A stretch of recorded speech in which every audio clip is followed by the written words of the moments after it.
Priyanka's food ডায়েরিতে সবাইকে welcome. সবাই কেমন আছো? আশা করছি ভীষণ ভালো আছো। আজকে রান্না করব নরম নরম রসগোল্লা, তাও আবার ঝাল ঝাল। শুনে অবাক হচ্ছে তো? তাহলে দেখতে থাকো। আমি কেন বললাম এগুলোকে নরম নরম ঝাল ঝাল রসগোল্লা, সেটা বুঝতেই পারবে।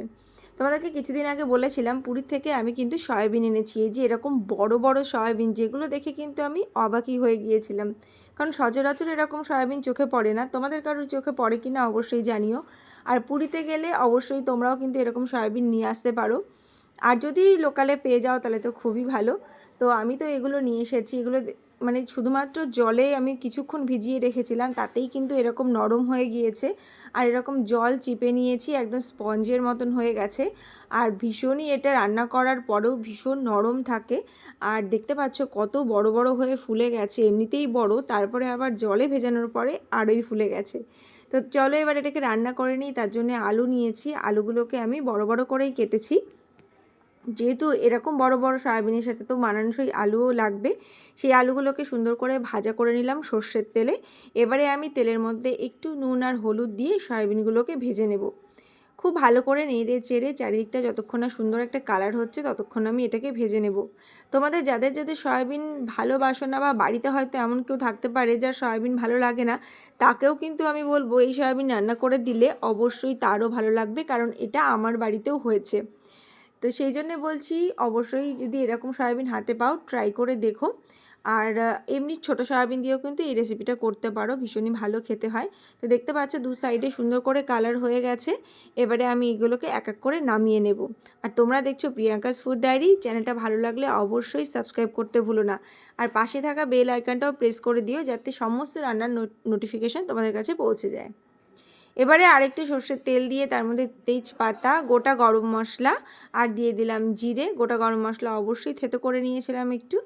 জিরে দিয়ে খুব ভালো করে সুন্দর গন্ধ বেরোলে এবার দিয়ে দেবো পেঁয়াজ কোচানো। এখানে দুটো বড় পেঁয়াজ আছে, একটু বেশি এটাতে গ্রেভি মশলাটা লাগবে, তাহলে খেতে আরও বেশি ভালো লাগবে। তাই এটা সুন্দর করে লাল রং হয়ে গেলে এর মধ্যে দিয়ে দিলাম আদা, রসুন আর কাঁচা লঙ্কা বাটা। কাঁচা লঙ্কার পরিমাণ আমি এখানে অল্পই দিয়েছি, পরে যেহেতু আরও শুকনো লঙ্কার গুঁড়ো দেবো সেই জন্য। তোমরা চাইলে শুধু কাঁচা লঙ্কাতেই করতে পারো। এবারে এই মশলাটা খুব সুন্দর করে কষিয়ে নেব। তারপরে এর মধ্যে দিয়ে দেবো টমেটো পেস্ট। আমার কাছে যেহেতু থাকে পেস্ট করা, তো সেই জন্য আমি পেস্ট দিয়েছি, তোমরা চাইলে এমনি টমেটো দিতে পারো। এবারে খুব সুন্দর করে নুন দিয়ে মশলাটাকে কষিয়ে নেব তেল ছেড়ে আসা অবধি। এরপর দিয়ে দিলাম ধনের গুঁড়ো আর হলুদ গুঁড়ো আর অল্প লঙ্কার গুঁড়ো। এবারে আবারও সুন্দর করে মশলাটা কষিয়ে নেওয়ার পালা, যতক্ষণ না মশলা থেকে তেল ছাড়ছে। আর তোমাদের আমার এই রান্নাগুলো কেমন লাগছে অবশ্যই কমেন্ট করে জানাতে ভুলো না।